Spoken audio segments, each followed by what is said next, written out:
It's great. Clay loves mold. I used to mix full bodies of clay, and I throw kind of like beer in the mixer while we were throwing it so that the mold would happen faster. It makes your clay plastic, and it allows it to do things quicker.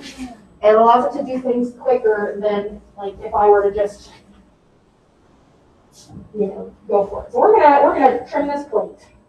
This plate might actually be perfect. So what do we do? The question here we're sort of posing is, what do we do when our plate is too wide to trim on this back? Because this is a pretty wide plate. If I were to put it on here, it would hit these back pins. We just have to suck it up and put the bat on, because otherwise we're going to get little ugly matches in our plate. Like, really nice plate. We don't want those. Okay. Also, how do we take a plate off the back? So say my plate was like firmly on the back. How do I take it off? This is a little scary, but it's the best way to do it because plates can be a little finicky. If they are introduced to too much movement, like if I were to just try to pick it up, it might work.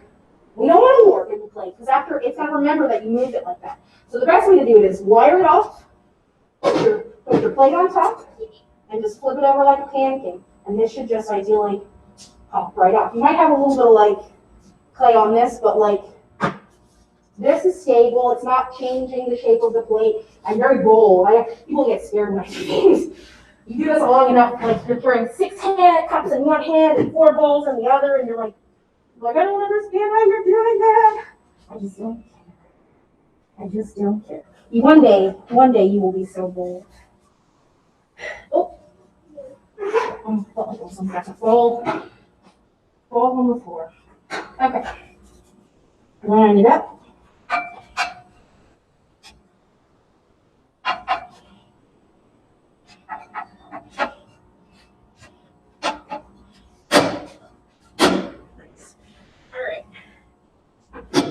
So just like before, try to get it as visually centered as you can, and then do your finger guns, and just ever so slightly. If it really pushes against your finger, then do a big move. But if it's just like a little nudge, scoot it ever so slightly. Yeah, that's not bad. That's not bad. That's not bad. Okay. So for your plate, your foot needs to be just as wide as your plate needs to be. This is because plates are so finicky, because they're so wide. If we were to try to give it a very narrow foot, it'll probably do exactly that. It'll warp. It'll fight us every breath of the way. So I'm only probably going to go in just a little bit, but I'm going to pull out all the way to the edge here. We want to try to make, and when you throw a plate, you want to basically open it as wide as you want that base to be. So if you want a small, narrow plate with like a wide ledge, keep it narrow at the base, and then very, very slowly fold it over. Because if you ham it and go fast, it'll fall over. We can't win for losing. Can't win for losing. All right, gotta check all your little nubbin nuggets for moisture. Okay, good enough. All right, first things first, take off that ugly edge.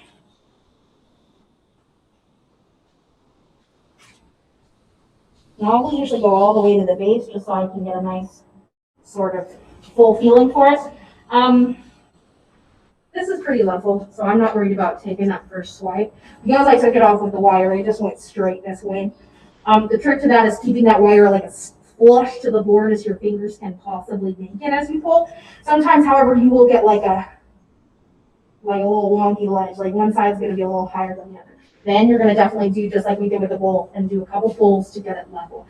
So before you do any big trimming, clean it up, level it out. And one of the reasons why I'm telling you to take off that skirt is because if we have a lot of extra material here, you have to sort of like go in at an edge to get to just this, where I can literally just sort of like go up and down because it's as close as it possibly can.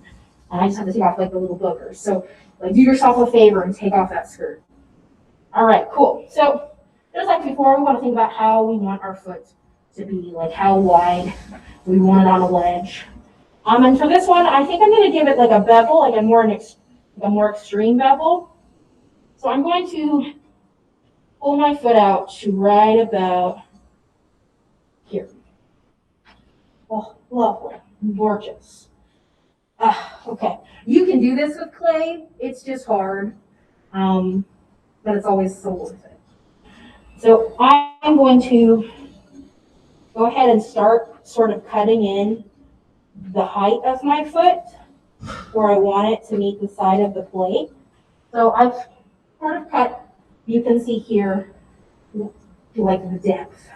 I just went in on the side and just dug in with the corner to bevel out just this edge. So that way I can have that nice sort of edge side. And I'm gonna go ahead and clean it up with the side. On plates, be very conscious because like it might be very thin right there. There's a big possibility that it is very thin on the edge. All right, cool. And we are just going to got a nice straight up and down thing. I want it to be angled, however. So I'm going to ever so slightly, very slowly, just turn it inward. So that way I have a nice, exciting foot. I like that. I think it looks good. Clean up that connection. And what I'm going to do is I'm going to finish up the inside here. So, no mucking about. If you get them stuck in your tool, pull this up, take them out, because they're only going to mess you up if you leave them in. And that's a really good indicator for moisture, because if things are super dry, they're going to flake off, but if things are super wet, they're going to gum up the tool. I'll have a little bit of right clay in here. Sneaky, sneaky, sneaky. And I think I'm going to stop there, actually, because I don't know if you want to feel that. That's pretty wet, right? Like, that is not particularly dry. If I were to keep pushing this clay at that moisture level, I would just push all the way through. So for now, I'm just going to take my trimming tool and clean up what I've done. The big kicker here is we want to make sure right here in the center that it's not coming to a point like this. Because if this is sort of like mountain shaped, it'll sit on that point versus sitting on the foot. We want it to sit on the foot. So this should always be like your highest point. So very carefully, I'm just going to try to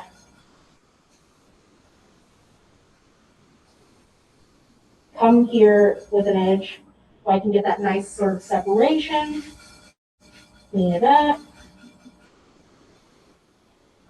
And say you don't want these like pull lines, like what would you do to get those off? You can take the edge of your, like that curved edge of your wooden knife and just pull it towards you, just ever so slightly with just a little pressure.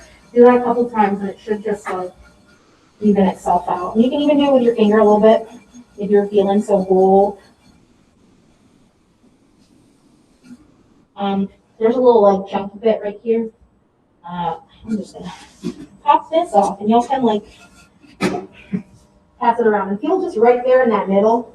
You can sort of feel like the thicker, drier piece of clay, like right there. You can sort of feel that ridge. But that sort of marble thing, that's called agate wear. And, you know, it's pretty easy to do. And one day when I teach advanced throwing, maybe you all can learn, but today is not that day.